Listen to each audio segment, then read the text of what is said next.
Good evening and welcome to our symposium on Grenada, 10 years later, and U.S. Caribbean policy. We have a very full evening, so I want to go ahead and start and let the introductions be very short so we can get to the main event. And we actually have two main events. We have a first-hand report by students who went to Grenada this summer and participated in the Grenada 10 years later project. And we have a description of this project by Decima Williams, their professor, and Jacob Ziskin, visiting professor of sociology at Brandeis.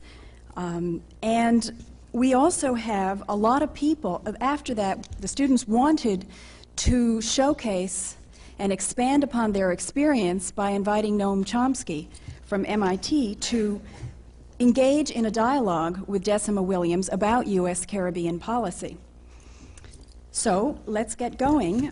Before we start, there are a lot of people who've been very supportive in getting the Grenada 10 years later project off the ground. I want to thank in particular the four departments at Brandeis that sponsored this event.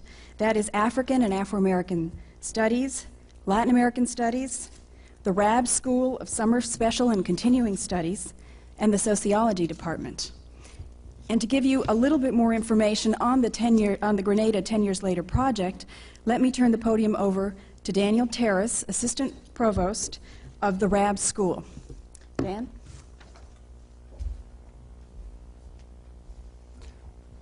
Thanks, Sylvia. My own involvement with this project has been relatively modest. It began really with Decima Williams's great passion and energy and her research project. She brought it to the summer school, which is a part of the RAB school, and we helped facilitate the ability of students to go down to Grenada and spend several weeks there doing research and participating in the life of that community, learning about its history, and being engaged. To me, this whole project is, in a certain sense, what is most exciting about Brandeis as a university. It combines that sense of passionate social and political engagement with a strong academic and intellectual context for the work. It's very exciting for me and for the RAB School to be part of a program which combines those things, and it's a program that was enormously successful this summer thanks to the energy that Decima and the students that you'll be hearing from brought to it. Just a word of thanks to my Associate Director, Gwen Smaxwell, who worked very hard also to make it happen. I'm as curious as you are to hear the details about their program this summer, and I'm going to let you move on to that. Thank you very much. And our next speaker, who will provide some information about Grenada, is Carlos Whiteman, who is a Harvard undergraduate and a Grenadian. Carlos?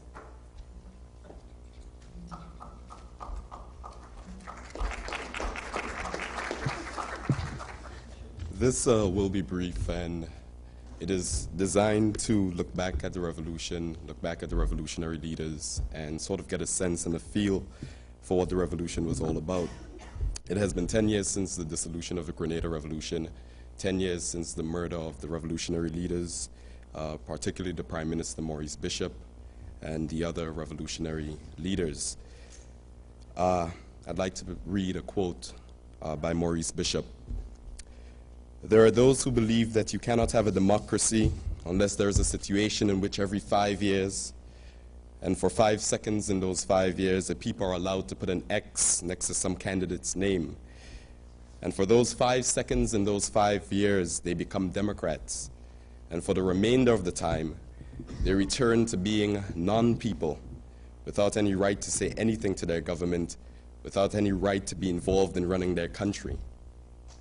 We say that when in a particular country, the question of a new health plan has to be formulated, and the people of the country are involved in discussing that policy, and organizations and mechanisms are introduced to ensure that the people will be able to participate in bringing that new policy into existence, we say that is real democracy." Maurice Bishop, March 13, 1980, 1 year after the revolution. Let us now have a moment of silence as we look back to honor our slain revolutionary leaders, and let us look forward to tomorrow, to a day when the right of self-determination of a people will be respected and not undermined by the forces that be. Let's have a moment of silence.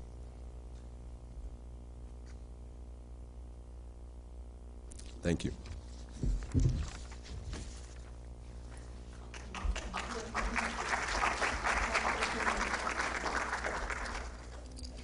And now giving us an overview of the last 10 years is Decima Williams, Ziskin Visiting Professor of Sociology at Brandeis and former ambassador from Grenada to the OAS. Decima?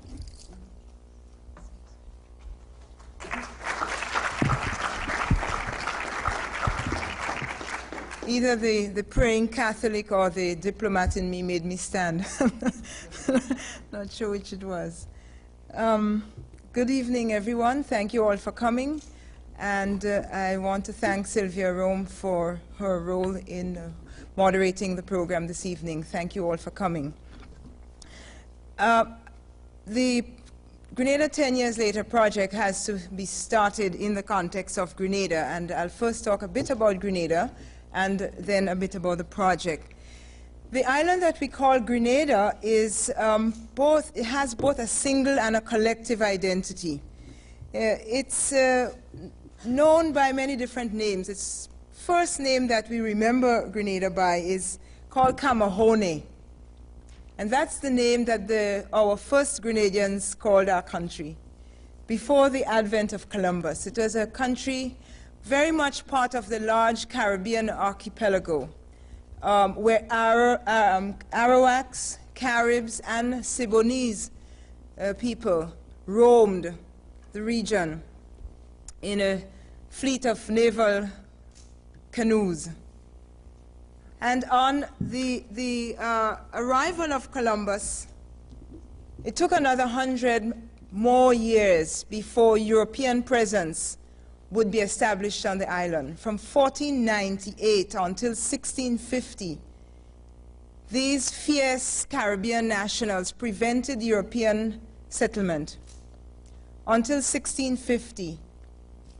From then until 1783, the country was occupied by British, French, and British until 1783, when, in a cessation, more or less, of European rivalry on the island, with the Treaty of Paris, Grenada became a British colony and remained so until 1974, well after the wave of independence had swept Africa and Asia.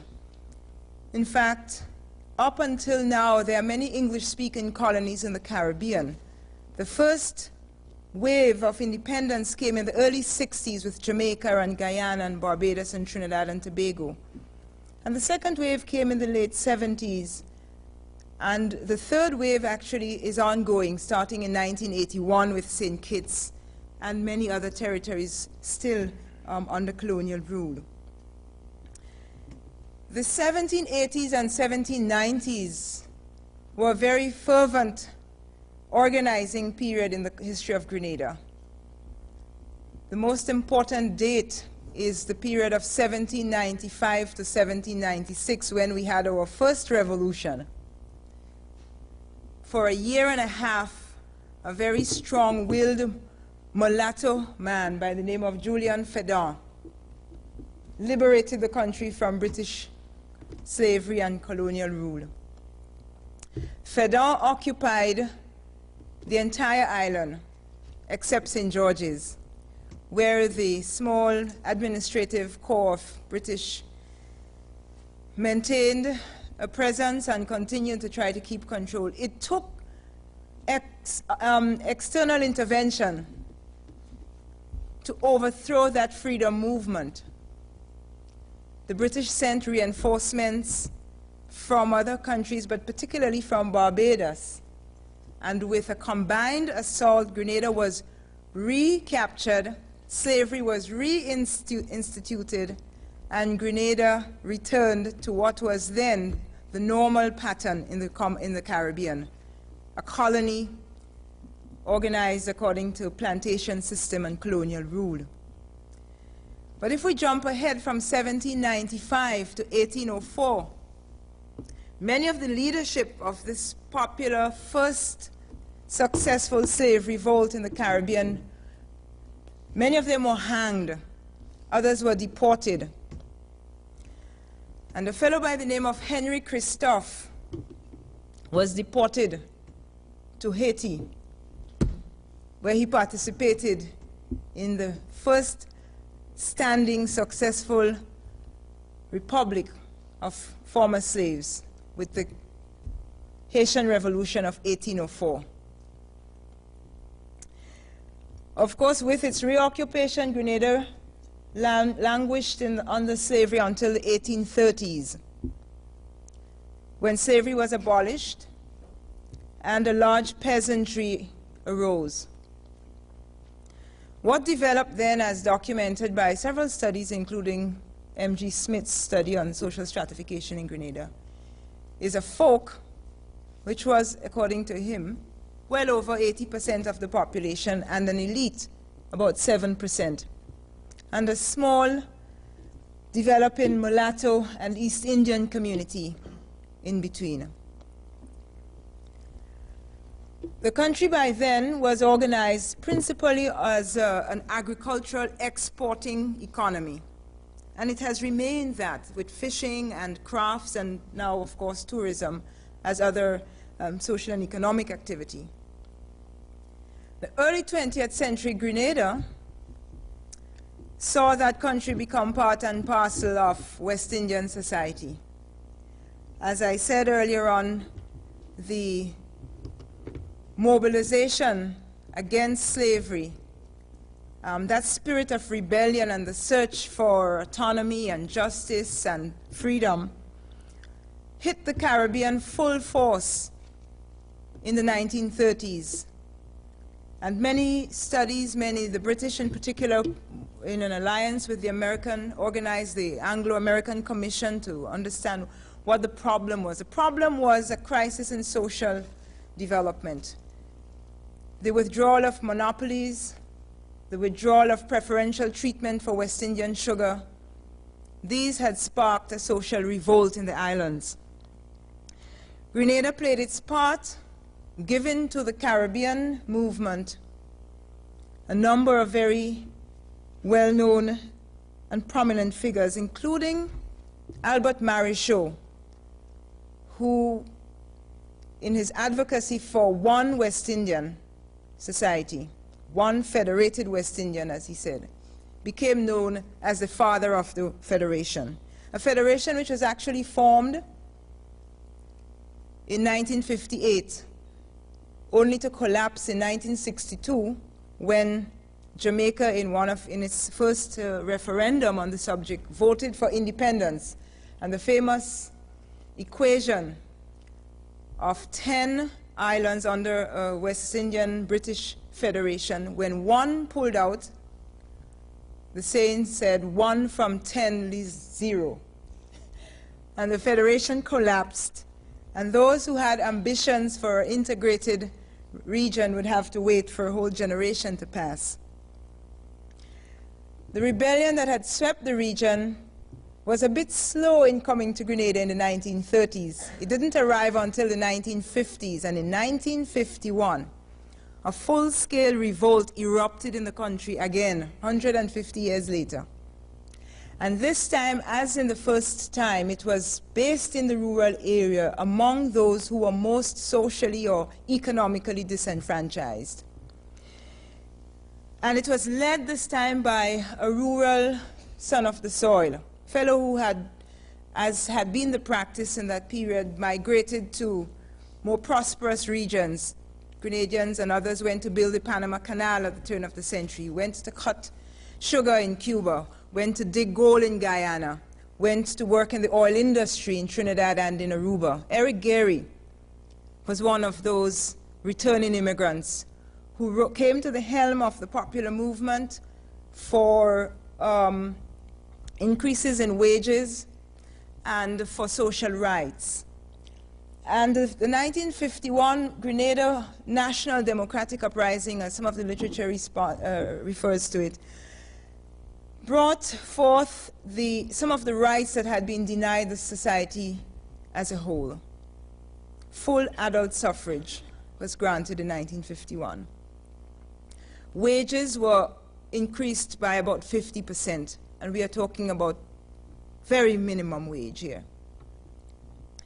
The color bar was crossed, both by the fact that the leader of the movement, who eventually became an elected political leader, himself, as well as the constituency he represented, were Africans, people who had been the descendants of the Africans who were brought to Grenada and had been enslaved.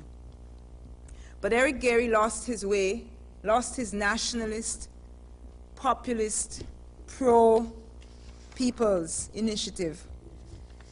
And after 27 years in office, more or less, he had become a despised, corrupt, ambivalent, and generally unpopular leader. And it took another social movement to organize and bring to the fore what was then the cries and the needs of the Grenadian public. That movement was the New Jewel movement of the 1970s. It was a movement which, after 6 years of popular organizing, of participating in elections, of bringing a multi-class alliance to oppose the dictatorship, seized power through military means on the 13th of March 1979 and began what has been referred to as the Grenada Revolution. The New Jewel movement governed and built this process for 4.5 years with tremendous advances and significant problems. In October of 1983, one of the most significant problems, in fact, both the two major problems the revolution suffered, both erupted. One was the lack of the institutionalization of democracy within the process, within the organs of the process, because while there were popular and democratic institutions at the level of people and at the village level, the decision-making apparatus still remained very elitist. It erupted as one group said that the other group was not sufficiently political, not sufficiently revolutionary, not sufficiently socialist.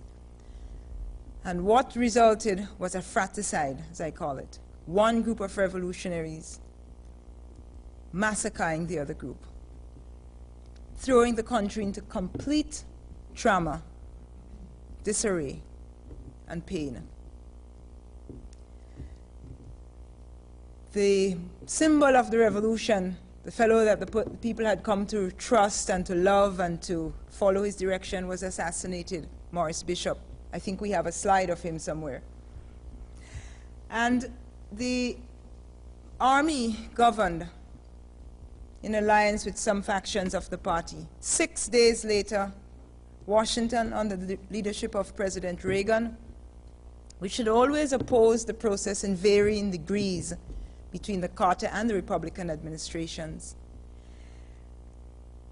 invaded, saying that it wanted to save U.S. citizens, to bring order to the political chaos in the country, and to respond to the cry of Grenada's neighbors for support. This invasion, which began on the 25th of October, led into an occupation that lasted about 1.5 years. I'm speaking now about the military troops in the island directing and managing the society. Full 1.5 years.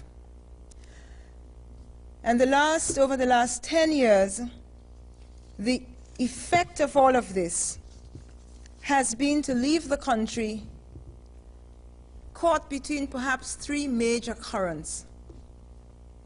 The old traditional apparatus and lifestyles and ideological and psychological beliefs after 300 years of French and British colonial presence. That's one current, one tendency, one structure, one reality. The other one is the stream I spoke about that began with Fedon and has its most current manifestation in the 4 years of popular people's power. It too has left a very fruitful and conflicted legacy. And the third reality is the reorganizing out of that has been ongoing for the last 10 years, which brings us to the project. We were motivated, or at least I was motivated, to go to Grenada this year so that we would not leave a vacuum when the 10th anniversary came around, and we haven't left it. Here we all are. We wanted to fill the vacuum, not with acrimony, and I suppose not just with the pain that we do feel at this time, but to fill the vacuum with something that was more forward-looking, that grounded itself in an understanding, a love and appreciation for a small country and a grand people, but something that would fill us the void we have as we continue, as we search for models of education, for ideas to build and develop knowledge and societies.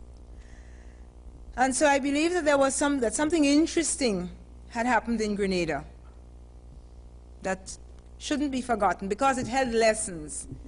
It held lessons about development. It held lessons about international relations. It held lessons about the dignity of citizens in this hemisphere. A lot of documentation exists about both the revolution and the post-revolution era, but we felt that we could add to that. And so a group of willing and wonderful and trusting and risk-taking Brandeis students and others joined me on this odyssey to go back home, not solely to go back. They say you can never go home again. I dispute that. But to go back and at the same time to go forward. And so what we did was, or what we intended to do was to reach into the collective memories of the Grenadians and ask them to share with us views and feelings and remembrances and analyses and understandings of what had happened, and to compare and contrast that with where the society was poised today.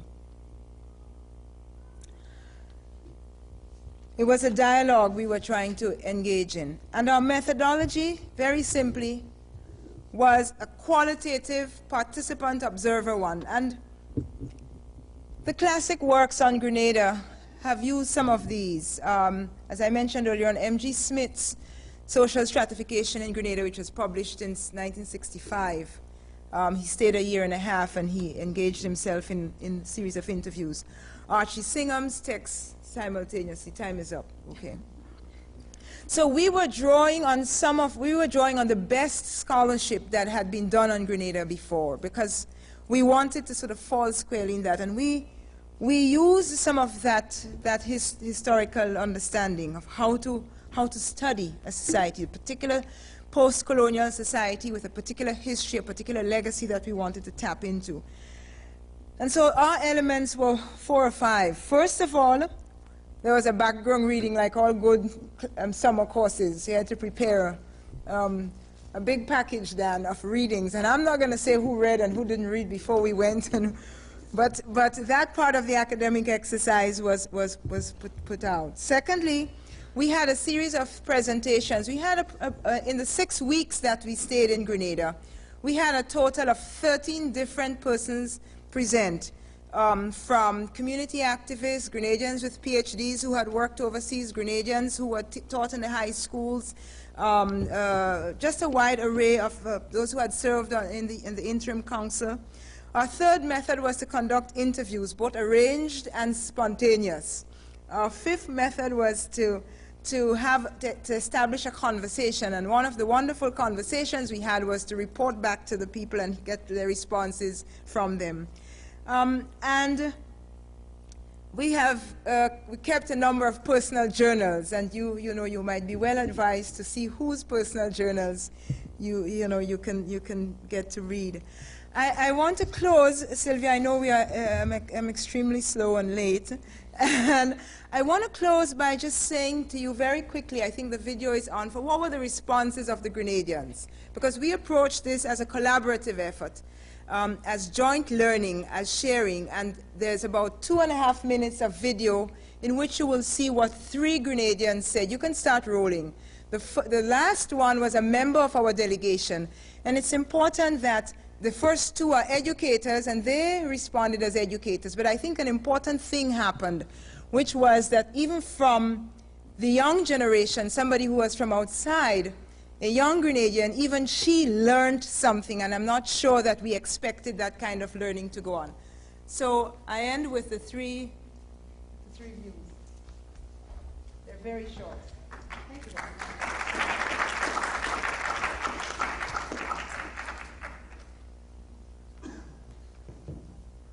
Because what has been happening in the past is that the history of Grenada and most of the Caribbean and other countries have always been written by those who are outside looking in, never by Grenadians coming from Grenadians, so it could be documented with the feeling of the Grenadian. And I think what the students have been doing is a dream come true. I am very glad that Professor Williams managed to bring this team down, because there's nothing like coming and seeing for yourself. I think that we have to be very careful that we don't get too sentimental about the past. The past is gone. All we have is today and tomorrow, and we have to work towards that. I think also that the youth have to realize that their future is in their own hands and stop looking for Messiah. One of the faults of Grenada is that it constantly seeks Messiahs, and not realizing that each of us is a mini Messiah. We can make it happen. So I hope that with your energy and your feeling, you come back and truly empower the youth. Then we have something dear to my heart, culture, and this is going to be presented by David Kaufman. Now let's talk about my work on race and class. Yes, the next one, please.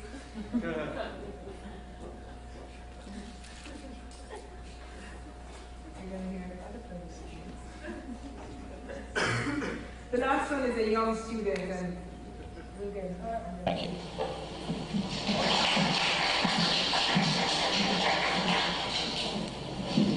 Our last presentation is a joint one. First, Kim Holas will present on political culture, and then David Kaufman will discuss issues of race and class.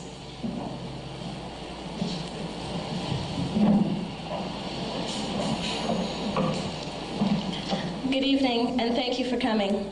My name is Kim Holas, and before I begin my report, I'd like to share something with you that happened to me last night. Last night during our St. George's reception, I was too scared to stand up and give this presentation myself. But while sitting in the audience, I overheard one Grenadian male clap with somewhat bitter joy when he heard Lisa Louison, a Grenadian, present. I then realized how important it was and how necessary it was for Grenadians to participate in this project, to become engaged.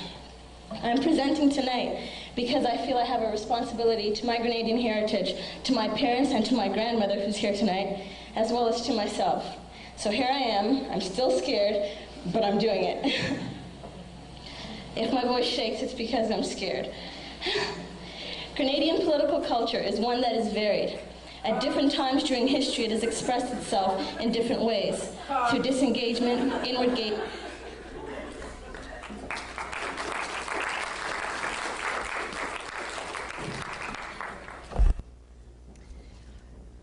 Now we're going to hear from 4 of the students who went down. It was 18 students, is that right, Decima? All right. 17. 4 of them are here with us tonight to give their first-hand report on the project, and they are, and this is the order in which they'll be speaking: Hillary Loring, Stephanie Goldenhirsch, Victor Pontes, and Janice Johnson. Let's start with Hillary. It's a great honor and privilege to be here and to be part of the Grenada 10 Years Later project. Working with Decima Williams has been exciting and inspiring. I myself am a former high school social studies teacher, but now I'm a PhD student in the sociology department at Brandeis. I am particularly interested in collaborative research and the work of women in development. So this project was really a great opportunity for me because it gave me a chance to work with Grenadian counterparts, to go places and speak with people I would never be able to learn from in any other context. We went to marketplaces, church services, we attended parliamentary debates, we visited homes and schools, playgrounds, and festivals. And in all these places, people welcomed us, wanted to speak with us, and were very open and honest in their discussions and their reflections on the 10 years that have passed since the American invasion. It was also a great opportunity for me to help launch a dialogue that had been needed for a long time. The dialogue between North Americans and Grenadians, and conversations amongst Grenadians themselves. To be part of that, even as an auditor, was a great privilege and an exciting experience, academic experience. As a participant in that initiative, and as a student from North America, I was very interested to listen in particular to what women had to say. Women, because the programs of the PRG, the revolutionary government, the development programs were in many cases very supportive and helpful to women and domestic situations. They provided child care, health care, family support of many kinds. And so women had a particular involvement and interest under the revolution. When the revolution collapsed, women, in a way, were one of its primary casualties. And so to engage with them as they look back on where they had been and where they found themselves today was a very interesting and informative exercise for me. All kinds of women spoke to me, young and old, from every walk of life. They touched on some common themes, however, despite this diversity.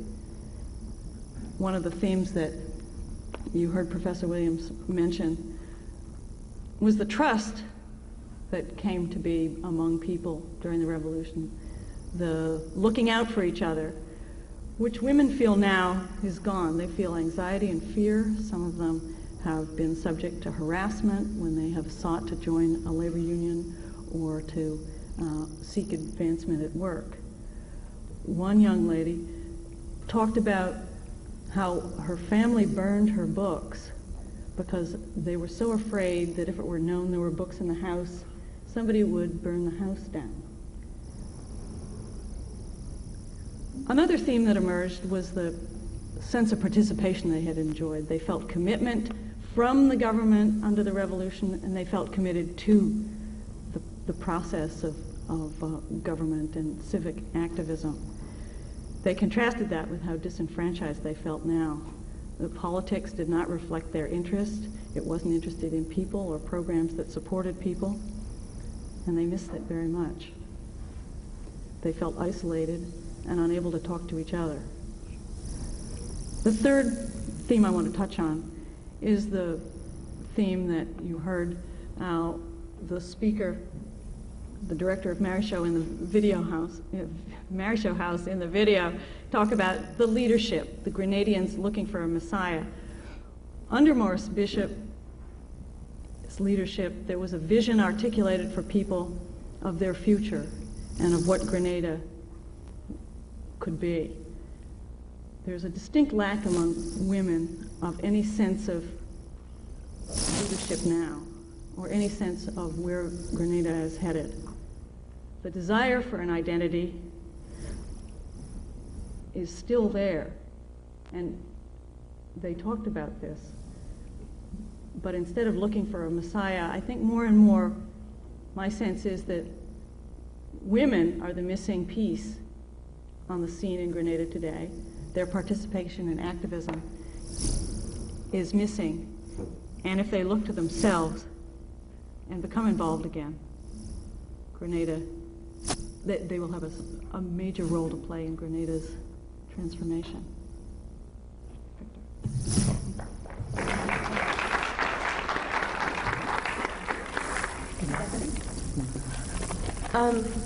My research in Grenada was focused on something Hillary was speaking about, women's leadership.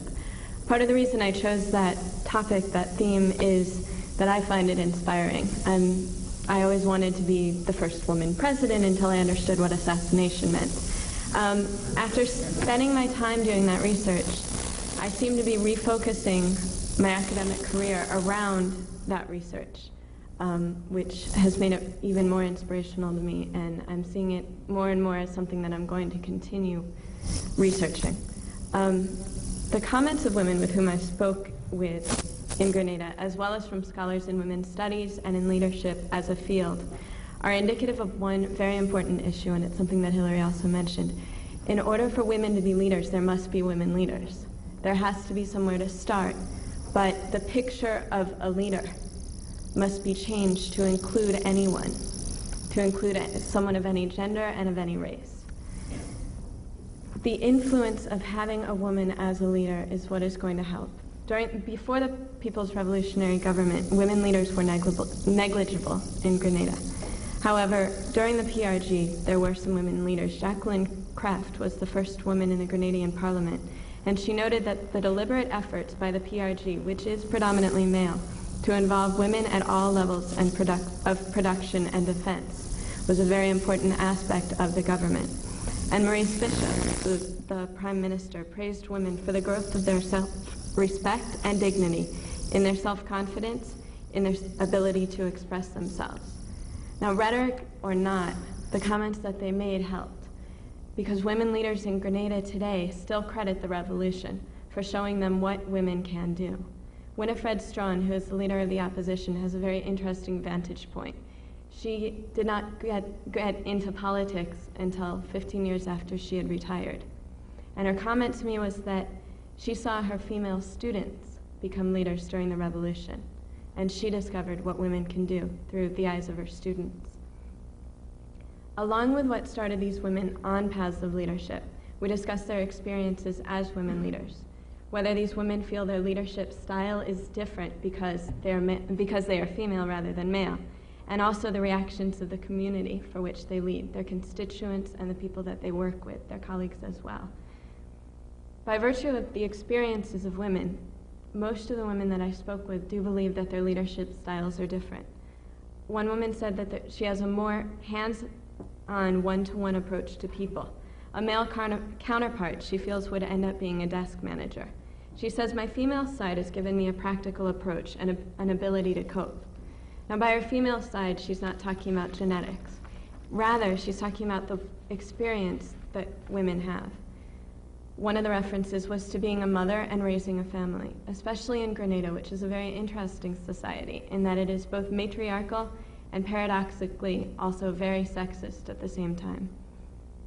These women feel that women as leaders, at least in Grenada, are different, more willing to compromise, or as Winifred Strawn said, stoop to conquer, than men are.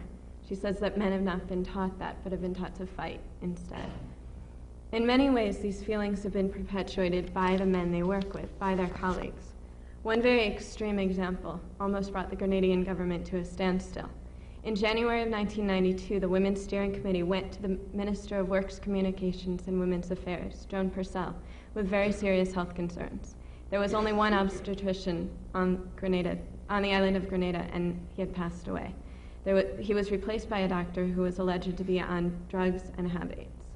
Soon after the problem was raised, the ministry met with members of the Interagency Group of Development Organizations, the Women's Steering Committee, health professionals, and women in the community to hear concerns about the status of women's health care. Joan Purcell and Ann Alexander, who is the senior official at the Women's Desk, Women's Affairs, met with the Minister of Health and wrote a report containing criticisms of and recommendations for women's health in Grenada. Upon completion, the report was disseminated to the Minister of Health and other ministers. But it was never discussed in Parliament. They were leaving it up to the Minister of Health, and he never brought it up. When Joan Purcell raised the issue in parliamentary session, he walked out. As Ann Alexander explains, he felt we were interfering in his ministry. He was suspended from office, but has since been reinstated. This is just one example of something that women leaders in Grenada and in a lot of other places as well are being faced with every day.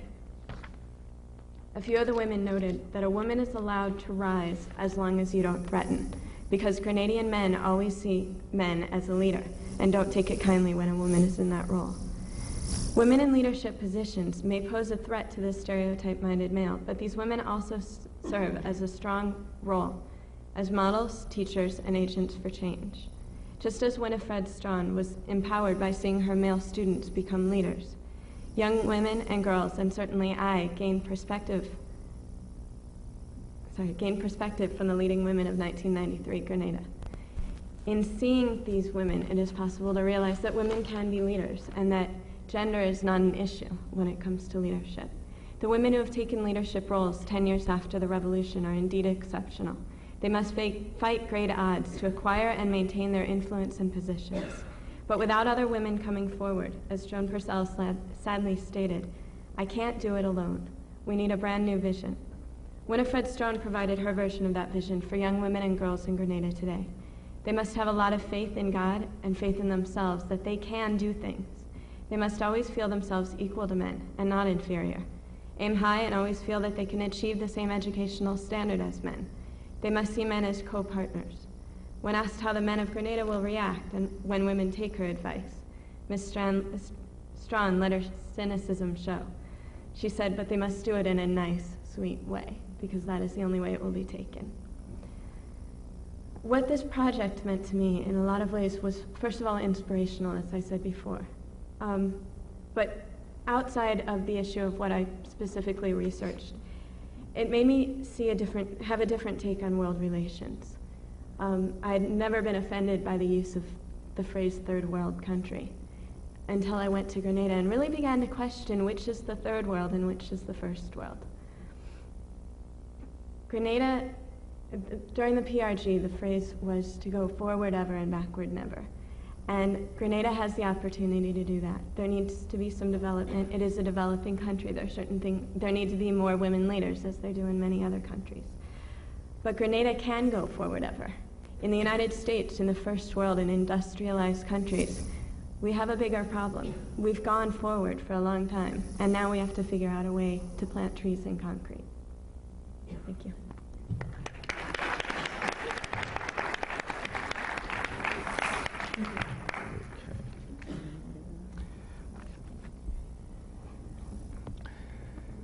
Okay, I would like to discuss first how the methodology which we used in Grenada helped, I think, to broaden the experience of the participants.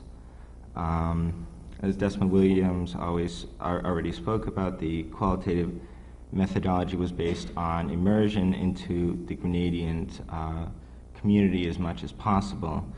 For myself, this meant broadening my personal experience, and in addition, this created, for the learning process, a dialogue between Grenadians and North Americans and within the project participants themselves. This dialogue took place both in a formal and an informal sense, formally with guest speakers and interviews, with parliamentarians, economists, union leaders, constitutional lawyers, and informal dialogues from a wide cross-section of Grenadian society, from fishermen, teachers, drug dealers, bus drivers, and agricultural workers.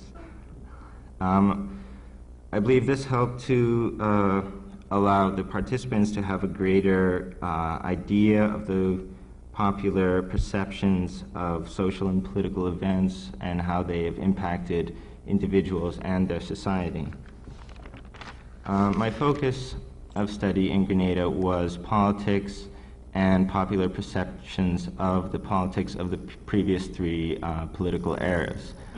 I'd like to talk now about what those perceptions were. In general, the Grenadians I spoke with seemed very cynical about politics, especially with regard to the three previous political systems. The first, the Gary dictatorship, although many people reminisce about the increased sense of national identity that Gary was able to generate, he was discredited due to his use of repressive measures to maintain political power. The People's Revolutionary Government, although Bishop is widely considered to be a national messiah, and there did seem to be general popular appreciation for the increased social services that the government provided and the sense of internal accountability that the government had.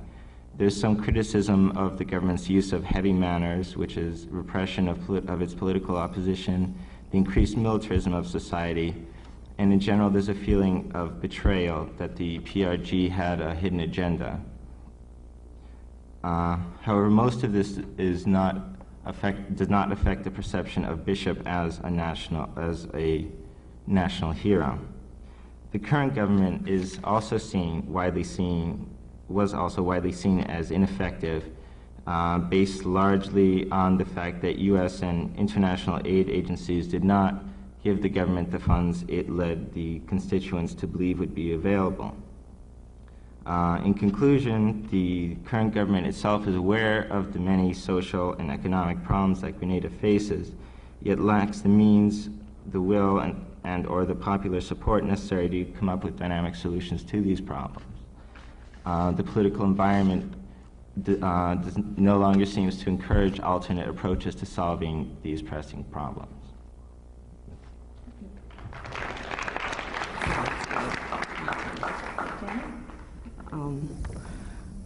I can't sum up what we did in Grenada in 5 minutes, and nor will I try to. What I will try to do is to tell you what I have learned in the process of 5 weeks, having left 1 week early, is why I went to Grenada. First of all, I heard about the project not just from the sociology department or from my friend Flo, but I thought about it and I said, why do I want to go to Grenada? I'm a Jamaican citizen living in America, and I had an interest and a desire to go home, right? One can never go home, that's the statement. But I felt in some way going to Grenada would bring me closer to home. So after about 100 hours of fundraising and a few fights with Professor Williams, I was chosen and I went home. What happened when I got off the plane was interesting to me. I was in the Caribbean. I've never been in any other region of the Caribbean outside of home. And Grenada was not Jamaica. It was not Jamaica in a geographic sense or in the way I suspected that it would be. What it was and what was reflective of Jamaica in me and of being home was the faces of the people. 90% of the people of African descent are black, and that was home. 10% of the people who were not black owed their experience to the African experience, and that made it home to me. And that made Grenada special to me in ways that is difficult to express, especially in now 4.5 minutes. What I did learn is several things about myself. I didn't know so much about myself and yet so little about myself at the same time. I didn't know myself could break down into so many different aspects. There was a self who's a woman, there's a self who's black, there's a self who's Caribbean, then there's a self who's a resident in North America, and of course there's a self who's a student and a self who's a youth. Now, my project was to define or to explore the idea of youth as a tool of social mobilization. Slow down, right? Okay. So I did all these things, or I thought I could do all these things. The woman in me explored or learned more from the people who were doing it, but also learned socially what it was like for women before, during the revolution, and in Grenada now. The difficult hardships, the hunger, the poverty that women had to go through. To see in these women a woman who will grow up, and what does it mean for me if I wanted to go back home to Jamaica? What are the hardships that I would face? What are the real hardships that I cannot know in 5 weeks and go into Grenada? As a black person, I recognize that black people have it real hard, you know, that you never really notice these things. That I remember in 1983, when I heard about Ronald Reagan dropping a bomb on this tiny little island, who wants to kill its American citizens in medical school, I thought, good for him. Drop the bomb. Kill the people, because I was ignorant.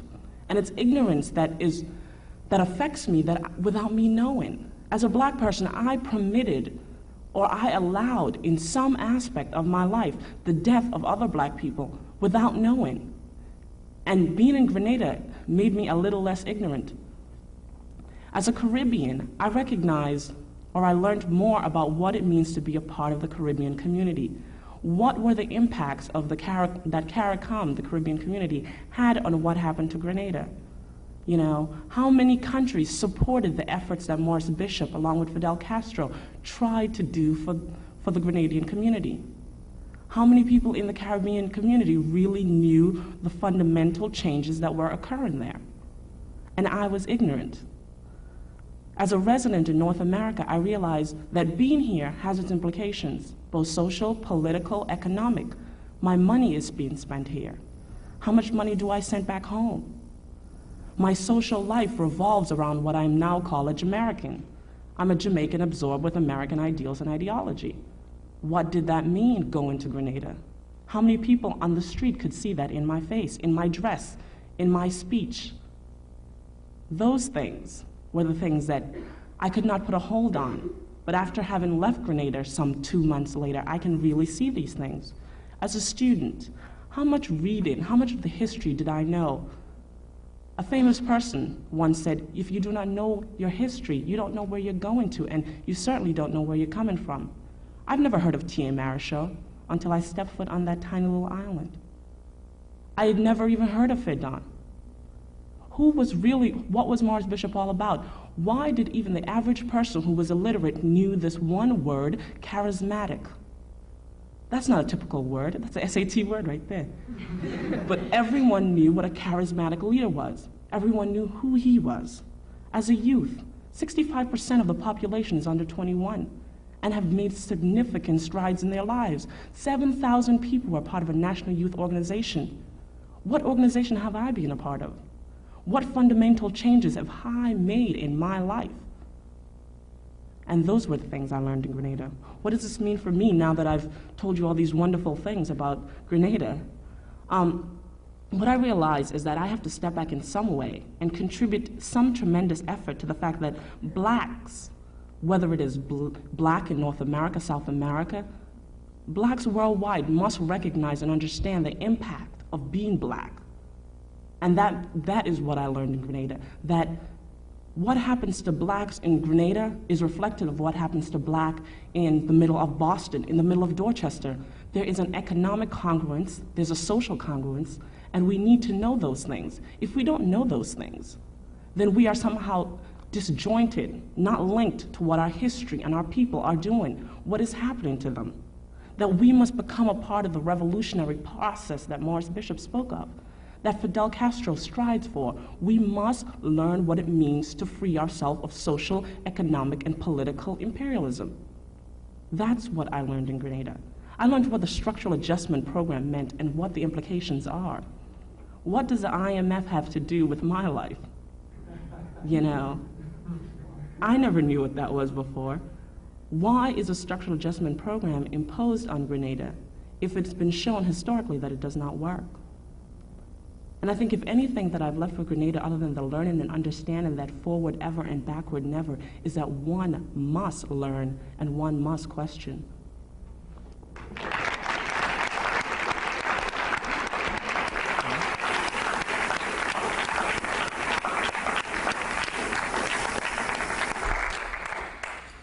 We have a very short time now to take questions from the audience to the students who went there. And I would like to ask the other students who participated in this Grenada project to come up to the stage.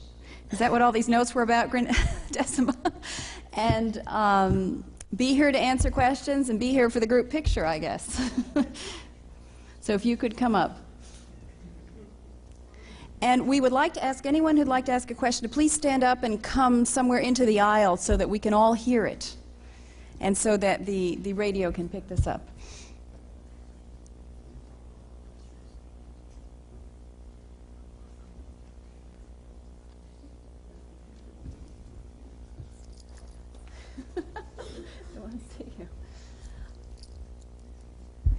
Do we have any questions from the audience?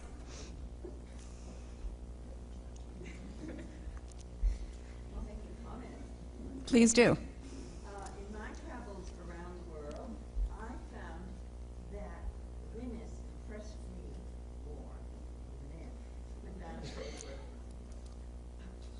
especially women in New Zealand. And I wondered why it was that the women had so much more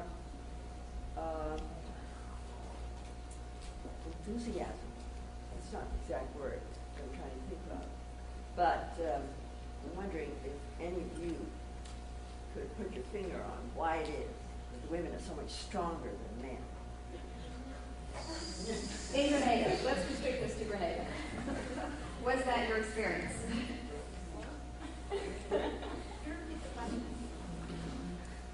Why are the women stronger than the men? More enthusiastic and more with it? Is that sort of what you were saying? This was her impression, and was this their impression of Grenada? I'd like to just make one comment, and that is, I think that one reason might be that women have to pay attention to what's right in front of them. They have to see the link between what's right in front of them all the time, and to be attentive to those things. And they get to think about it and put it together with the larger events that may not be so close. But because men perhaps have their eye on a more distant horizon, they're not quite so aware and so in touch. I had a comment. I was just thinking of what you said, and while I wouldn't make a generalization that women are in general in Grenada even stronger than men, because what happened with us is we heard incredibly articulate, incredibly revolutionary, radical women, and I asked a woman who was revolutionary herself, but why were women, so affected by what happened during the revolution, and how come they spoke so emotionally about it? We hadn't had any men speaking in that same manner about it. And she said, well, that's not true. Maybe you didn't hear from these men, but in general, I think the sense that I got that women had a lot more at stake, because this was the first time that they did step forward and they did participate in developing the nation, and that was a tremendous step forward for them. Also, about 60% of Grenada's households are female-headed, so they're the ones who are running the family, they're the breadwinners, primary breadwinners, so that was another reason why, we felt the ladies were really strong. You want to tell us your name? Monisha. Any other comments? Do we have any other questions? Can you step forward, please? Well, I'll stand.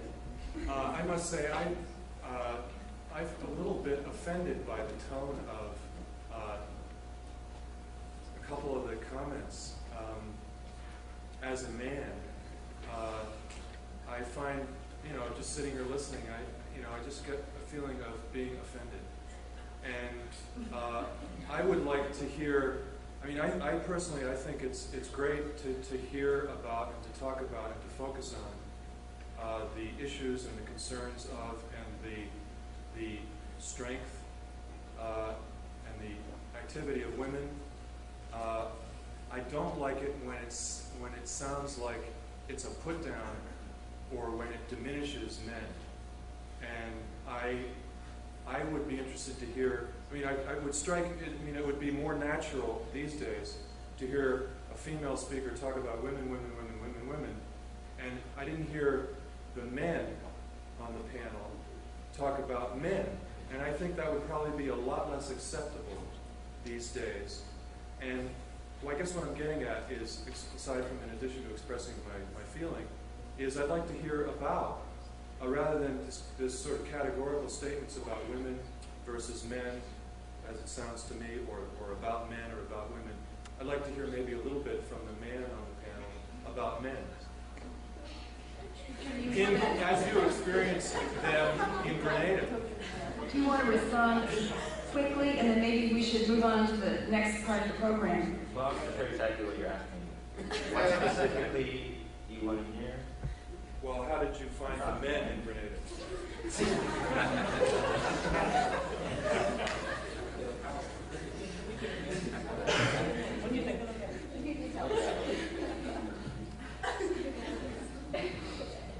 I guess, like,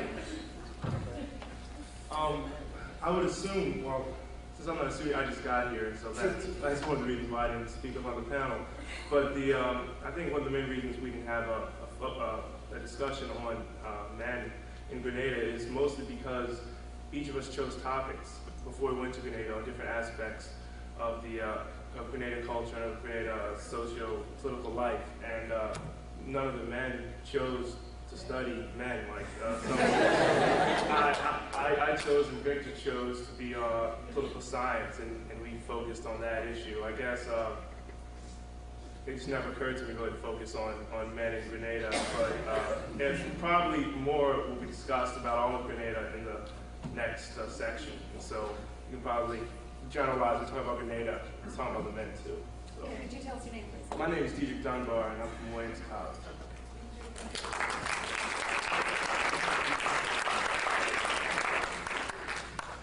We're going to have a changing of the guard now and move on to the next part of our program, which is the panel.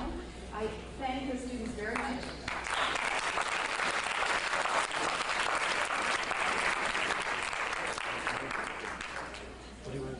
And our panelists will be Decima Williams and Noam Chomsky, who is Institute Professor of Linguistics and Philosophy at MIT and a well-known critic of U.S. foreign policy, and they will be having a dialogue, a discussion on the Caribbean and U.S. policy.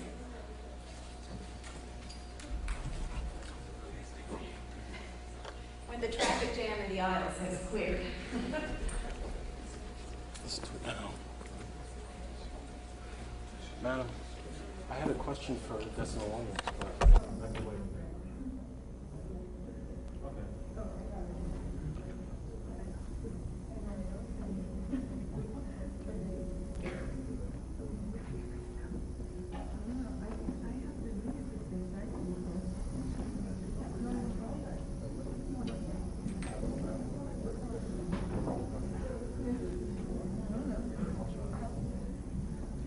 You want to go first? You want to talk? You want to... Okay, I'll do whatever you do. Very short. All right, I'm going to do the envelope part. I have something to say about the beginning and the end. And the long yarns will be woven by... No.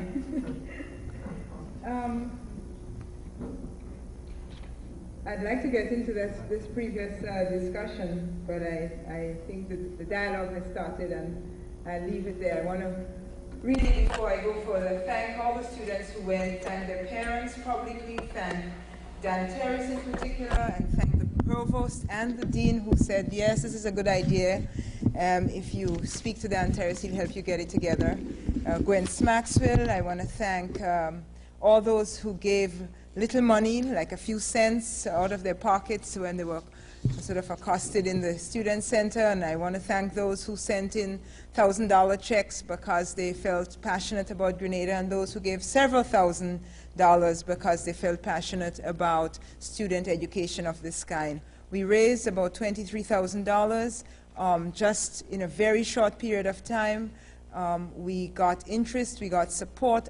It's just an incredible beginning for an academic exercise that has a long life to it if we wanted to have that. So thank you all, Brandeis University community, for this initiative effort.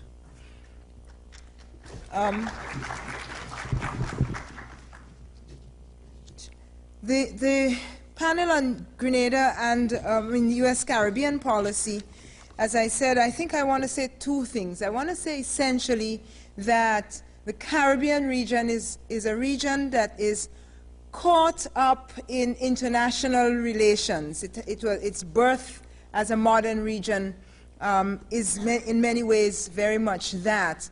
But that I want to define it in a way that is not often defined, that we want to shift the understanding of the region from the popular version. And then secondly, I want to say that there are some things in the U.S., and with particular attention to the U.S. public and the U.S. government, that not only can be done differently, but has to be done differently if the Caribbean is to really come into its own. Let me lean on the person of Derek Walcott. This is a man who is now very much in the public eye. He was the winner of the Nobel Prize for Literature in 1992. He's from St. Lucia. He teaches here in the Boston area. He is somebody whom we have looked to for a lot of words, and he's given us a lot. And I want to use some of what Derek says to launch us into our understanding of the Caribbean. And I'm quoting him from the speech he gave when he received the Nobel Prize for Literature last year. He said, and I quote, "In our tourist brochures, the Caribbean is a blue pool into which the Republic dangles the extended foot of Florida as inflated rubber islands bob and drink with umbrellas floating towards her on a raft. This is how the islands, from the shame of necessity, sell themselves. This is a seasonal erosion of their dignity, that high-pitched repetition of the same images of service that cannot distinguish one island from the other. With a future of polluted marinas, land deals negotiated by ministers, and of all this conducted to music of happy hour and the rictus of a smile. What is the earthly paradise for our visitors? 2 weeks without rain and a mahogany tan, and at sunset, local troubadours in straw hats and floral shirts beating out Yellow Bird and Banana Boat, beating those songs to death." I continue. The Caribbean is not idyllic, not to its natives. They draw their working strength from it organically, like trees, like the sea almonds, or the spice laurels of the heights. Its peasantry and its fishermen are not there to be loved or even photographed. They are the trees who sweat and whose bark is filmed with salt. But in every day on every island, rootless trees in suits are signing favorable tax breaks with entrepreneurs, poisoning the sea almonds and the spice laurels of the mountains to their roots. A morning could come in which governments might ask, what happened not merely to the forests and the bays, but what happened to a whole people? This is the morning. This is the morning. What is happening to a whole Caribbean people? I want not to speak just to government policy. I want to speak to us Caribbean people, Jamaicans, and I don't know the word for Grenadian Americans yet. Janice, you'll have to tell me. I want to speak to all those of us who participate in the U.S. society. And to say to you that now, right now, the region faces a dilemma. And I phrase it as such. whether or not we can continue to expand social development in the region, or whether or not we are going to be caught up in the new free market paradigm of development. And that historically these have been contradictory. That the free market, or even the protected market of slavery and of early agricultural export and British monopoly over sugar and bananas and so on, that came at the expense of social development, housing for its citizens, health care, education, basic rights. And in fact, it is this schism that has led repeatedly to popular movements seeking to make some bit of a rapprochement between the drive forward on the economic front and the stagnation of the majority. It hasn't changed. It hasn't changed in Grenada. Though it was begun in one period, it has fallen back. It hasn't changed under Haiti. It hasn't changed in Barbados. It hasn't changed in the Bahamas. It hasn't changed even in Bermuda, which has one of the highest per capita incomes in the world, higher than the US, comparable only with the Middle East, oil-producing countries. And yet, in the region, there is a pool, a large population who cannot meet its basic human needs. The decision, the strategy, the solution out of that is fraught with a lot of considerations of history, consideration of politics, considerations about the ecology, considerations about gender relations and international politics. But that, whether you're speaking to governments today, whether you're speaking to those in the social development activist communities, whether we're speaking to even businessmen, the basic crisis is how to continue to move forward in a way that does not exclude so many people and provoke this, what is called instability. We have everything in the Caribbean, everything. Wealth, poverty, sense of internationalism, colonial history, Miss World. We have a long relation with the US. Alexander Hamilton was born in the Caribbean. Did you know that? Came up here and made his fame. Many of Caribbean-born citizens have gone on to form the Pan-Africanist movement. People like George Padmore have gone on to blast their way onto the American screen, like Marcus Garvey, have gone on to serve in the United States Congress, like Shirley Chisholm, born in Barbados, is now returned as the ambassador to Jamaica, and on and on and on. But I think what is important to note is that despite these visions, these individual and collective success stories, by and large, it's a region that enjoys a relatively high standard of living compared to sub-Saharan Africa, compared to certain parts of Southeast Asia. Yes, very few people starve, very few people die from long-term violence, that's true, but by and large, the structural inability of the region to take care of the vast majority of its people, that continues to be the challenge facing everyone, academics, politicians, activists. What can help? What suggestions can we make to the Caribbean itself and to the US? I want to talk about the suggestions that I want to make to the US, because this is where we are. I want to quote another Caribbean man, my friend. This is a Scotsman. See how we define Caribbean. This is a Scotsman who came to the United States and got disgusted and went to the Caribbean, loved it, married into the Caribbean families, and never left. He died not before he sent one of his sons to Brandeis University. Right? Gordon Lewis, I'm speaking about, whose son graduated from the Department of Politics here. Gordon Lewis, who became one of the persons that Pierre speaks about, somebody who came and understood and remained and became. He said, the Caribbean, writing in 1985, beyond contradiction, is on the move. This means that the Americans who visit the region, whether as tourists, businessmen, government officials, or professional experts, must be psychologically prepared to meet the region on its own terms.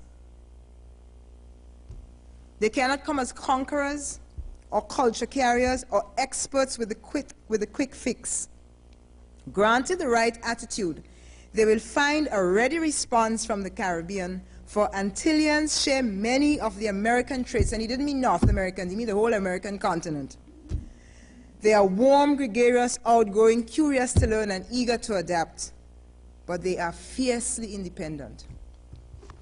Now, I think given that, and of course the backdrop is not only the Grenada attempt at social and political innovation, but it is also what is happening in Haiti right now, a similar attempt to break out from the 88% versus the 7%, and how that transition is going to be made.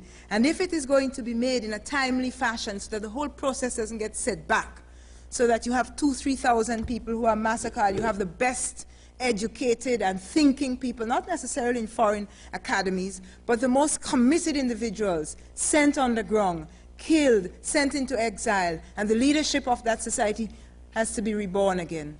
That's the backdrop, and I want to leave 3 or 4 messages. First of all, I think not just governments, but everybody must get involved, and I want to applaud the work that universities do, that churches do, that social action groups do, about maintaining a respectful and healthy dialogue, and we need not name them. I think, for example, in Latin American studies, we know of many institutions who have been breaking the embargo on Cuba for many years by bringing up academics and others for dialogue. I want to support applaud those who have, in the church community, who have been doing all kinds of humanitarian and support work for some of the poorer countries in the Caribbean. That's important. And by and large, it's been a positive force, bringing medicines, bringing other material supplies, and being advocates for human rights and so on. The challenge of these initiatives is that they should not just remain isolated actions of private citizens. The challenge is how to get this by and large favorable bilateral relationship, respectful, functional, positive relationship. How to get that to become the standing policy of this country. That's the challenge. And that's why I think we all have to be engaged in it.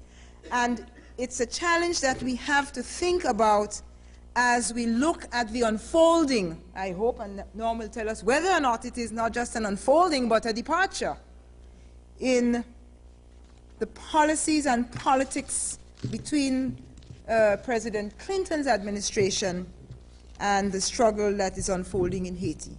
So as much as I want to applaud, and I do applaud all the gallant efforts, including our own, I would say, to have dialogue and to understand and to support and to find communion and common ground.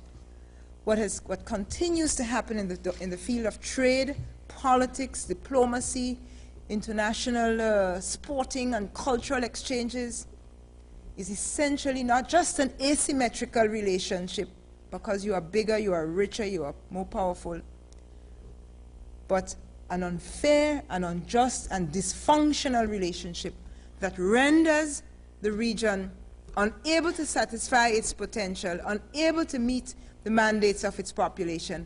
And I think there is a different way we can go. And we'll talk about that in question and answers. Thank you.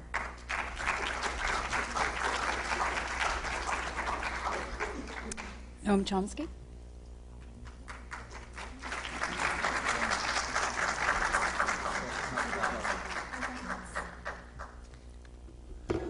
Well, the discussion this evening's been mostly about Grenada, which certainly makes sense 10 years after the invasion. Grenada is not the only country in the region that's been invaded recently. Nicaragua has undergone 10 years of terror and slaughter, 30 or 40,000 people killed. Right now there's 100,000 starving to death in the Atlantic coast. There are thousands children starving in the streets of Managua and so on. Guatemala has undergone a sort of an indirect invasion. The U.S. didn't invade it directly. It used international terrorist forces called the Guatemalan Army to slaughter a couple 100,000 people there. The same is true of Panama, was invaded recently. Haiti, if we go a little back a little further, the Dominican Republic's been invaded. Haiti's been invaded, 20 years under American marine occupation, and full support for torturers and murderers ever since, and that's incidentally still going on, in my opinion.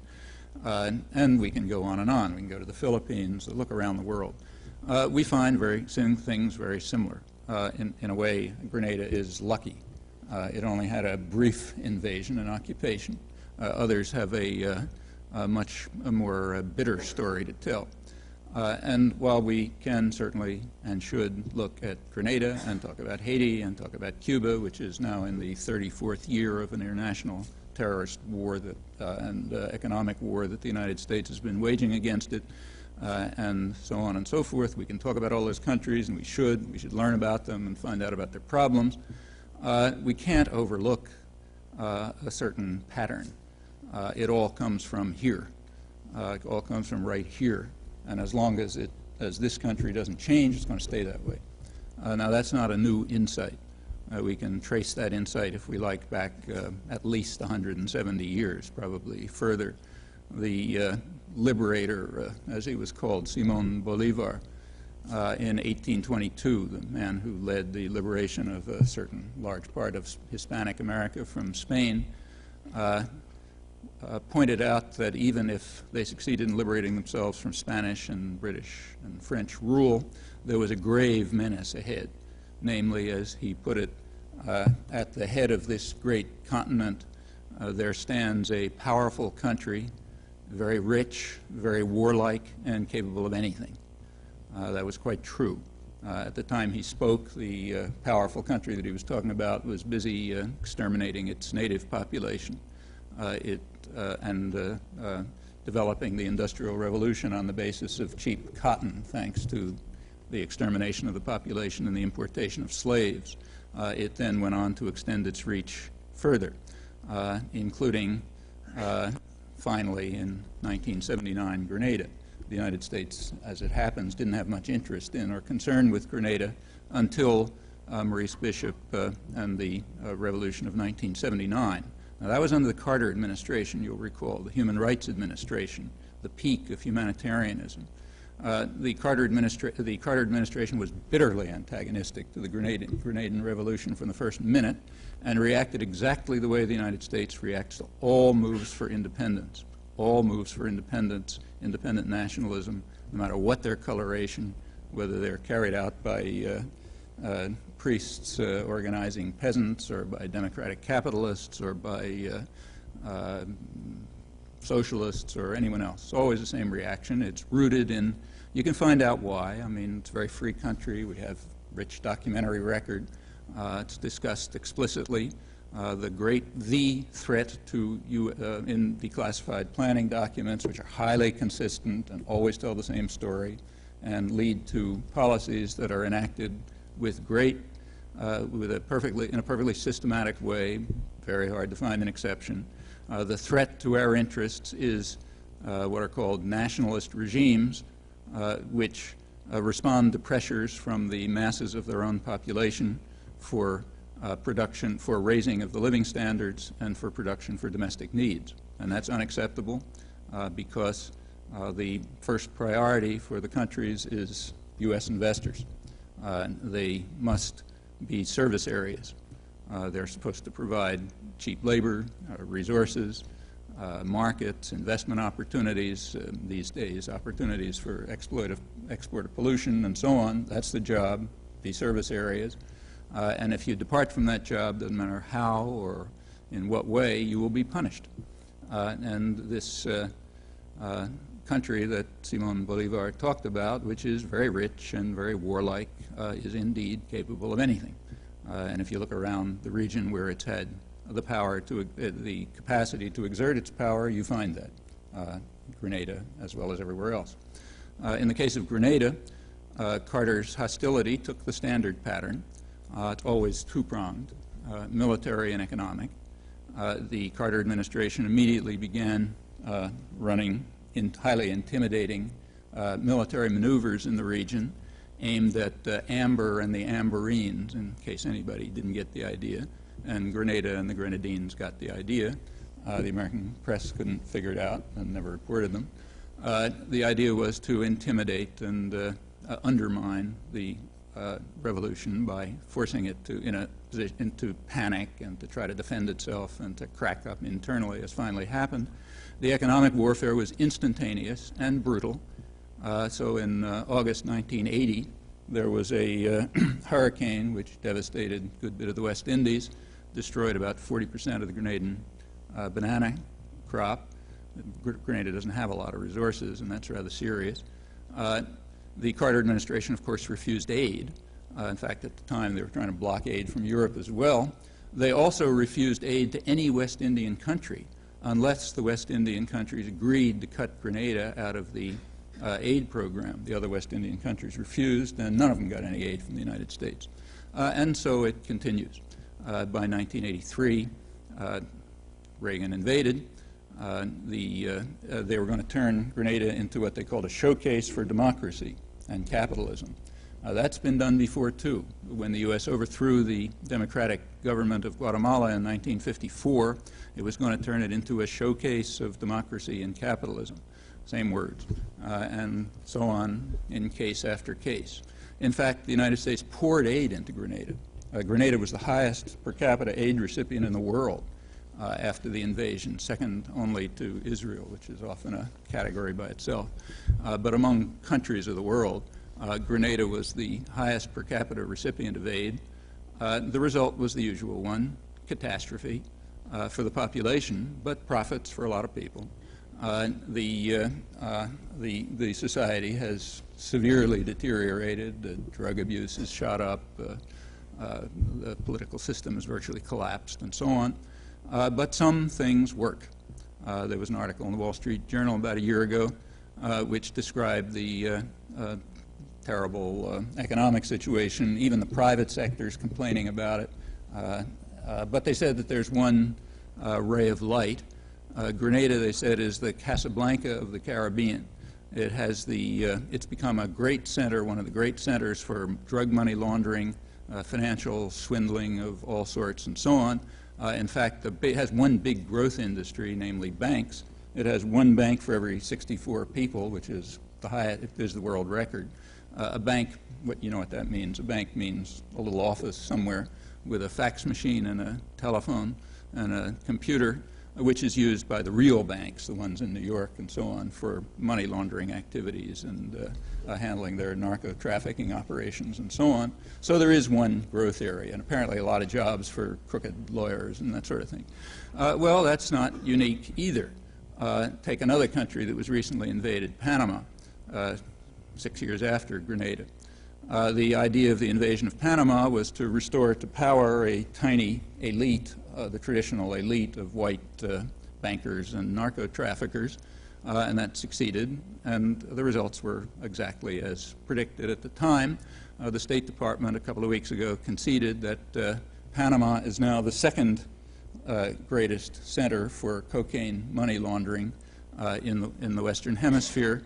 Still doesn't come close to the one who has the record, namely the United States, where most of the money laundering is done by the big banks, just as most of the chemicals for production of cocaine and so on are sent from American chemical companies and so on. There are other major drug centers. Haiti, for example, according to the DEA, the Drug Enforcement Agency, Haiti is a transshipment point for somewhere between $1.5 and $500 million a year of narcotics, cocaine mostly, from Colombia. The United States government is quite capable of catching every little skiff that takes off from Haiti with a couple of refugees trying to flee, but somehow it's beyond their resources to find the ships that bring $500 million of cocaine in and out. Congressman John Conyers raised some questions about this recently, but never made the press, of course. There was one period when the use of Haiti as a transshipment point stopped. That was a 7-month period from February 1991 to September 1991, when the first democratically elected president took power and cooperated with the DEA, first time there'd been any cooperation, and they, in fact, along with the virtual elimination of terror and atrocities, and the beginnings of development, exactly as in the case of Grenada, and applause from the World Bank for laying the basis for future development, again, exactly as in the case of Grenada and other such achievements. There was also a cutback in drug flow, also no refugees fleeing virtually at that time. After the coup that overthrew Aristide in September 1991, things went back to normal. The DEA office was in fact closed down after death threats from the military. It's now back, but apparently not functioning. And we can proceed. This is a very regular pattern. It's not that the U.S. likes drugs, it's that it likes rich bankers and chemical corporations and investors and so on, and they happen to like drugs because they make a lot of money from it, so that these consequences develop. The structural adjustment programs are imposed on Grenada, but not Grenada alone. There are 76 countries that have had structural adjustment programs in the past 10 years. It's a little misleading to say they are imposed as if there is no agent. They are imposed by someone, namely the people who run the international lending institutions, the World Bank and the IMF, and they're in Washington. Even rich, big countries take their orders from Washington. So take, say, India, not a little country. The Indian press recently has pointed out, the Indian economic journals, that it's pointless to read planning programs of the government of India, because you might as well just read the orders that they got from the World Bank and the IMF in Washington a couple of months earlier, and that's the government planning program.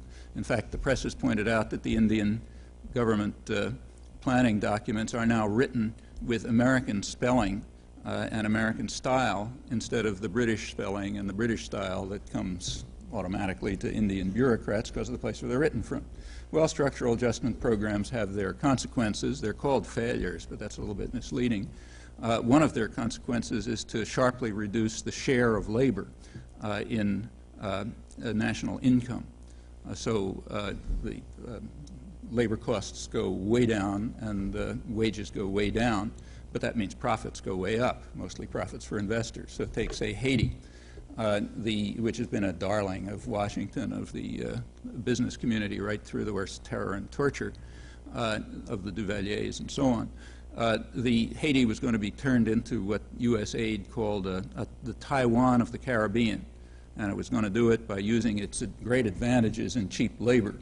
And in fact, U.S. programs helped create a very substantial labor pool. They're forced, like everyone, to pursue agro-export programs, which means you purchase U.S. agricultural exports from here, and you stop producing for your own population, and you produce for export. That drives lots of people off the land, creates a big labor force.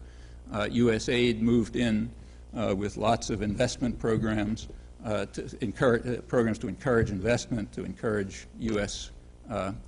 Investors to move their assembly plants over to Haiti, and they advertise the terrific advantages. You can get plenty of people to work, for mostly women, incidentally, for 14 cents an hour, and there's no unions because you smash them up pretty quick. Under this program of turning Haiti into the Taiwan of the Caribbean from 1980 from about 1980 to 1988, real wages declined about 56%. The same thing happened in the Dominican Republic, same thing happened in Mexico, about 60%. These are what are known as economic miracles. The population starves and the investors get rich. So the programs are a success. They're a success in doing exactly what they're intended to do. Again, there's nothing new about this. You can read about it in Adam Smith, to mention a famous revolutionary. He pointed out that the British were doing exactly that in the late 18th century, then in Bengal, imposing programs that were impoverishing and destroying the population while enriching the merchants and manufacturers who were the principal architects of the policy in England.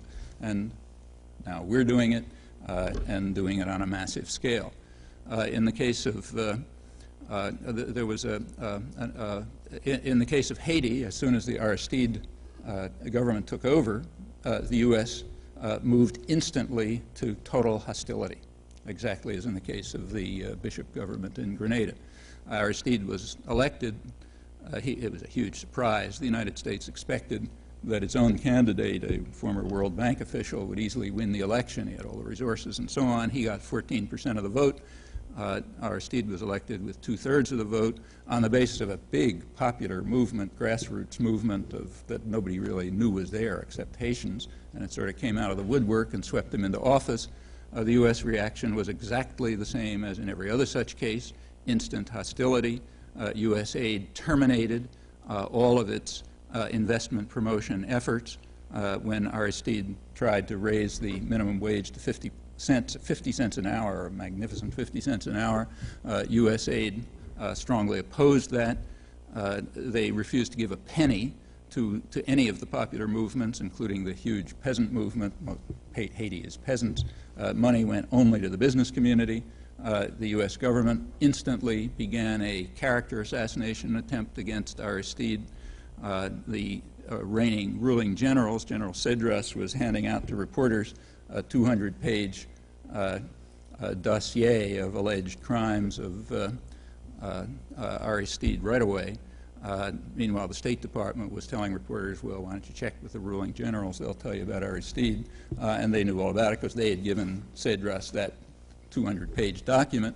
They have since been leaking all sorts of ludicrous stories about Aristide. The most recent were last week or a week or two ago on CBS. Maybe you saw them, about a CIA profile that shows he's really a madman and so on and so forth. This is absolutely standard, and it's a prelude to the Clinton administration's programs were not identical to the Bush administration programs in Haiti. They were harsher. As Clinton was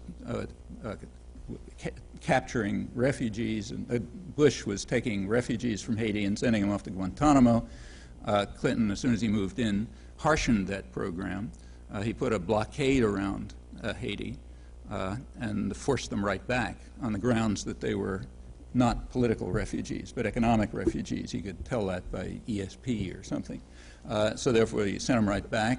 Putting a blockade around Haiti is, of course, totally in violation to international law, but the United States is an extremely lawless society. It pays no attention. It's as if Libya interdicted all air traffic out of the United States, if you can imagine that. There is a program to restore Aristide, but watch it carefully. You can predict exactly the way it's going to go, and if you look at the small print, you can see it precisely. We have to put ourselves forward as the great lovers of democracy, and it just wouldn't look nice if somebody who won an election with 2/3 of the vote and was thrown out by a bunch of brutal gangsters is just killed or left outside and so on. So the idea is to get Aristide back in some fashion, in some cubicle somewhere, where he is deprived of any power whatsoever. That's crucial. That's the bottom line. It's not a big secret. You can read about, for example, America's Watch, the main human rights organization, about 8 or 9 months ago, had a report on what was going on in Haiti, and they pointed out quite accurately that while the United States is sort of standing by and watching, the military in Haiti are destroying what they called Haiti's remarkably advanced popular political organizations, referring to Lavalas, the grassroots organizations, and its vibrant political culture, and they're going to destroy it so fully that if Aristide ever gets back, there'll be no organized popular support left for him to implement any programs. Aristide was forced, and I mean forced, like orders, to throw out his prime minister and accept a new prime minister who is acceptable to the Haitian business community. Now, actually, the new prime minister is a decent person and a courageous man, Robert Malval, but as the press hastens to point out correctly, he's opposed to Aristide's populist reforms. That's crucial. We've got to take things back to where they were. That's, of course, not the end of it. If you read this morning's paper, you'll notice that the latest proposals now being floated, in a couple of days or weeks they'll be implemented, is to have, if they can get Aristide back, maybe on the back of an American invasion, they will put him off in a corner. They already have, as prime minister, someone opposed to his populist reforms, but now they'll have to broaden the cabinet, to broaden it to include representatives of the military and the ultra-right and so on. Then we'll have real democracy. With the popular movement that brought Aristide into power demolished and destroyed, power in the hands of the old business community, and now broadened to include the most extreme thugs, and that'll be called democracy.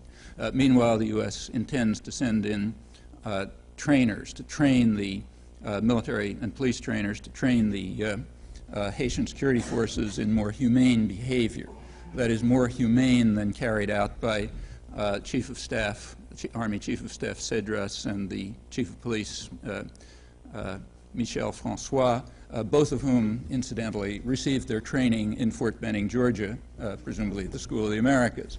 But they apparently didn't learn well enough, so now some of the same trainers are going to come back to teach them how to do it a little better, the way they trained the people in Guatemala and so on. According to church sources around Aristide and from Haiti, members of the high command in Haiti have been trained in the United States for training as recently as early October this month. I can't prove that. I can just say that that's what they say. Now we're going to go in and train them exactly the way we've trained every killer and murderer throughout the hemisphere.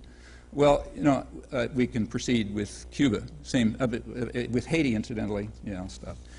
In Haiti, there's much too much to talk about, and besides, it's all the same story anyway. You know, in Haiti, our relationship to Haiti does not begin in 1979. It begins in 1791. We have a long relation with Haiti.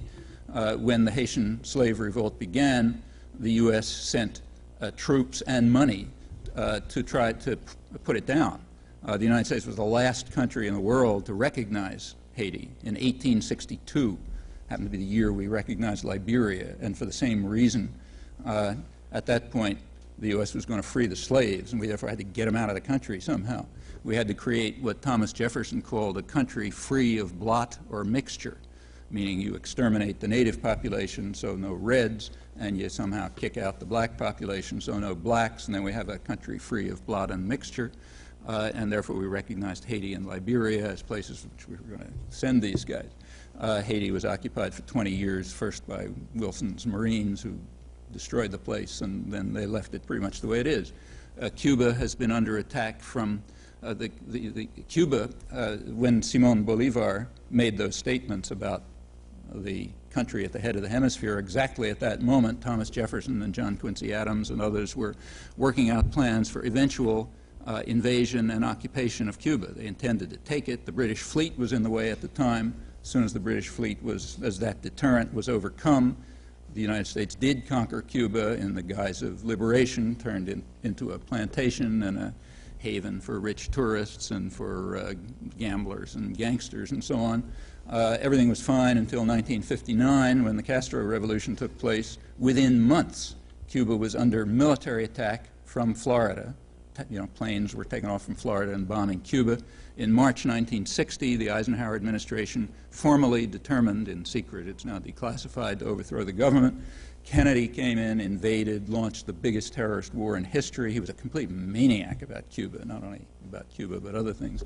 After the failure of the Bay of Pigs, Kennedy tried to organize Latin American support for another attack. It didn't work. The reason was given by a Mexican diplomat who said, if I tried to claim that Cuba was a security threat, 40 million Mexicans would die laughing. Well, fortunately, we're more sober here, so nobody died laughing in Harvard Square when they made the same claim. And so it goes right up to the present. After the transition from Bush to Clinton, in fact, right at that transition, under Clinton initiative, the embargo against Cuba was tightened. There's no longer any pretext about the Russians. We dropped that one because they're not around anymore. The embargo against Cuba was tightened. That's the Torricelli bill, called the Democracy Enhancement Bill. Robert Torricelli is a liberal Democrat. Bush wanted to veto it, but under pressure from Clinton, who was outflanking him from the right, he approved of it. Incidentally, Torricello's delicate sensitivity for democracy is revealed by the fact that he was opposed to the embargo against Haiti because he said Aristide didn't really reach his high democratic standards. He can't see any difference between Aristide and the gangsters and killers who were torturing and murdering. These are very subtle discriminations. Time is up, and in fact long was up, so I'll stop. But the conclusion is glaringly obvious. Simón Bolívar was exactly right. And until we learn what he had to say and do something about it, the story's not going to change. All developing mulatto and East Indian community in between. The country by then was organized principally as an agricultural exporting economy. And it has remained that, with fishing and crafts and now, of course, tourism as other social and economic activity. The early 20th century Grenada saw that country become part and parcel of West Indian society. As I said earlier on, the mobilization against slavery, that spirit of rebellion and the search for autonomy and justice and freedom hit the Caribbean full force in the 1930s. And many studies, the British in particular, in an alliance with the American, organized the Anglo-American Commission to understand what the problem was. The problem was a crisis in social development. The withdrawal of monopolies, the withdrawal of preferential treatment for West Indian sugar, these had sparked a social revolt in the islands. Grenada played its part, giving to the Caribbean movement a number of very well-known and prominent figures, including Albert Marichaux, who, in his advocacy for one West Indian society, one federated West Indian, as he said, became known as the father of the federation. A federation which was actually formed in 1958, only to collapse in 1962 when Jamaica, in its first referendum on the subject, voted for independence. And the famous equation of 10 islands under West Indian British Federation, when one pulled out, the saying said 1 from 10 leaves 0. And the federation collapsed. And those who had ambitions for an integrated region would have to wait for a whole generation to pass. The rebellion that had swept the region was a bit slow in coming to Grenada in the 1930s. It didn't arrive until the 1950s, and in 1951, a full-scale revolt erupted in the country again, 150 years later. And this time, as in the first time, it was based in the rural area among those who were most socially or economically disenfranchised.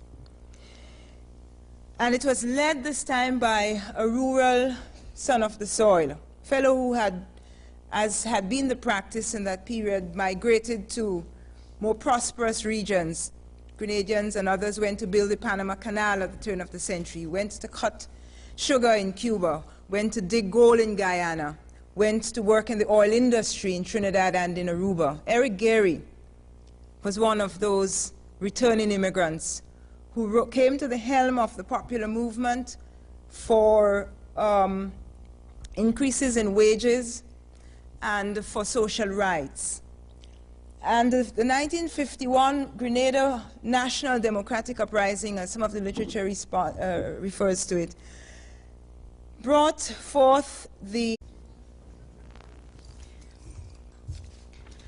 Good evening and welcome to our symposium on Grenada, 10 years later, and U.S. Caribbean policy. We have a very full evening, so I want to go ahead and start and let the introductions be very short so we can get to the main event. And we actually have two main events. We have a first-hand report by students who went to Grenada this summer and participated in the Grenada 10 Years Later project. And we have a a description of this project by Decima Williams, their professor, and Jacob Ziskin, visiting professor of sociology at Brandeis. And we also have a lot of people. After that, the students wanted to showcase and expand upon their experience by inviting Noam Chomsky from MIT to engage in a dialogue with Decima Williams about U.S. Caribbean policy. So let's get going. Before we start, there are a lot of people who've been very supportive in getting the Grenada 10 Years Later project off the ground. I want to thank, in particular, the four departments at Brandeis that sponsored this event. That is African and Afro-American Studies, Latin American Studies, the RAB School of Summer Special and Continuing Studies, and the Sociology Department. And to give you a little bit more information on the Grenada 10 Years Later project, let me turn the podium over to Daniel Terrace, Assistant Provost of the RAB School. Dan?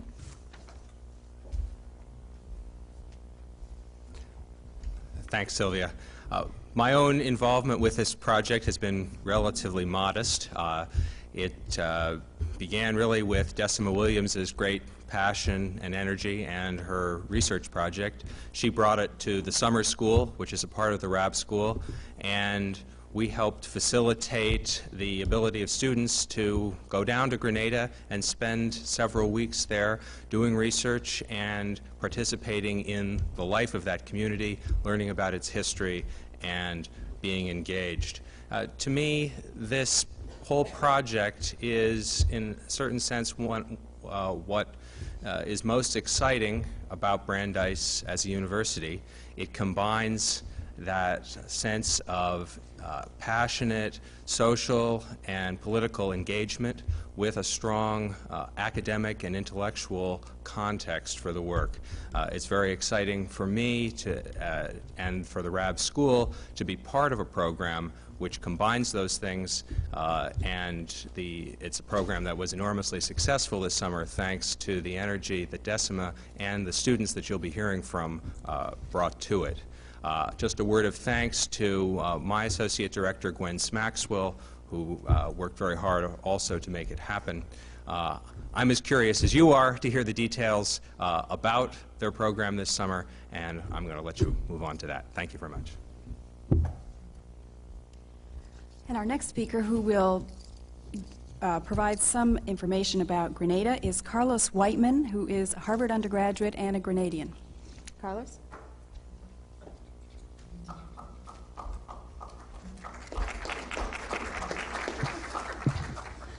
This will be brief, and it is designed to look back at the revolution, look back at the revolutionary leaders, and sort of get a sense and a feel for what the revolution was all about.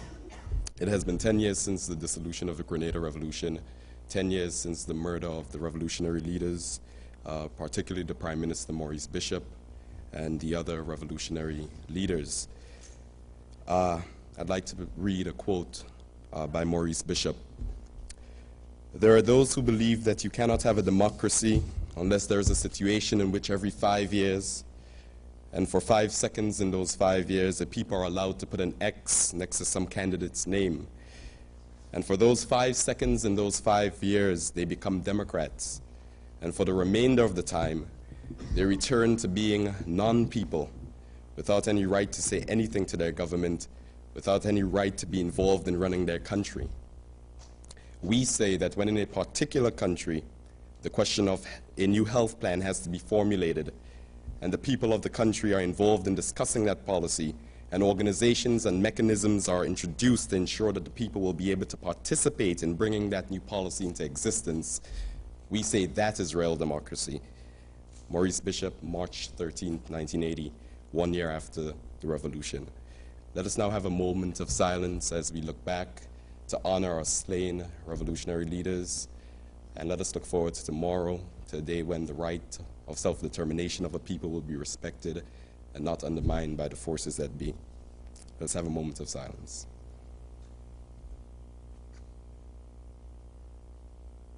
Thank you.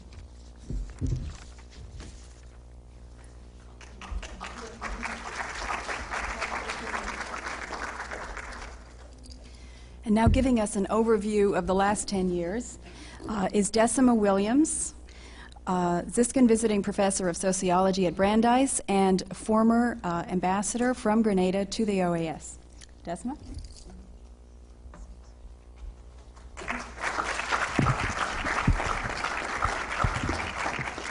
Either the praying Catholic or the diplomat in me made me stand. Not sure which it was. Good evening, everyone. Thank you all for coming. And I want to thank Sylvia Rome for her role in moderating the program this evening. Thank you all for coming. The Grenada 10 Years Later project has to be started in the context of Grenada. And I'll first talk a bit about Grenada and then a bit about the project. The island that we call Grenada is it has both a single and a collective identity. It's known by many different names. Its first name that we remember Grenada by is called Camahone. And that's the name that our first Grenadians called our country before the advent of Columbus. It was a country very much part of the large Caribbean archipelago, where Arawaks, Caribs, and Sibonese people roamed the region in a fleet of naval canoes. And on the arrival of Columbus, it took another 100 more years before European presence would be established on the island. From 1498 until 1650, these fierce Caribbean nationals prevented European settlement, some of the rights that had been denied the society as a whole. Full adult suffrage was granted in 1951. Wages were increased by about 50%, and we are talking about very minimum wage here. The color bar was crossed, both by the fact that the leader of the movement, who eventually became an elected political leader, himself, as well as the constituency he represented, were Africans, people who had been the descendants of the Africans who were brought to Grenada and had been enslaved. But Eric Gairy lost his way, lost his nationalist, populist, pro-people's initiative. And after 27 years in office, more or less, he had become a despised, corrupt, ambivalent, and generally unpopular leader. And it took another social movement to organize and bring to the fore what was then the cries and the needs of the Grenadian public. That movement was the New Jewel movement of the 1970s. It was a movement which, after 6 years of popular organizing, of participating in elections, of bringing a multi-class alliance to oppose the dictatorship, seized power through military means on the 13th of March, 1979, and began what has been referred to as the Grenada Revolution. The New Jewel movement governed and built this process for 4.5 years, with tremendous advances and significant problems. In October of 1983, one of the most significant problems, in fact, both the two major problems the revolution suffered, both erupted. One was the lack of the institutionalization of democracy within the process, within the organs of the process, because while there were popular and democratic institutions at the level of people and at the village level, the decision-making apparatus still remained very elitist. It erupted as one group said that the other group was not sufficiently political, not sufficiently revolutionary, not sufficiently socialist. And what resulted was a fratricide, as I call it. one group of revolutionaries massacring the other group, throwing the country into complete trauma, disarray, and pain. The symbol of the revolution, the fellow that the people had come to trust and to love and to follow his direction, was assassinated, Maurice Bishop. I think we have a slide of him somewhere. And the army governed in alliance with some factions of the party. 6 days later, Washington, under the leadership of President Reagan, which had always opposed the process in varying degrees between the until 1650.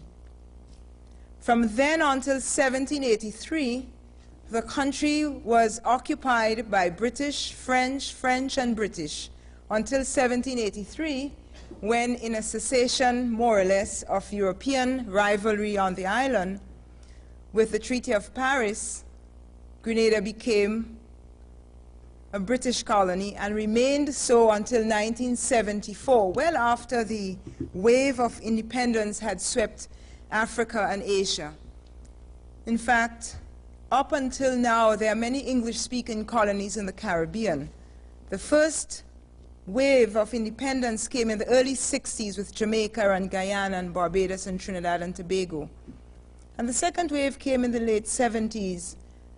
And the third wave actually is ongoing, starting in 1981 with St. Kitts and many other territories still under colonial rule.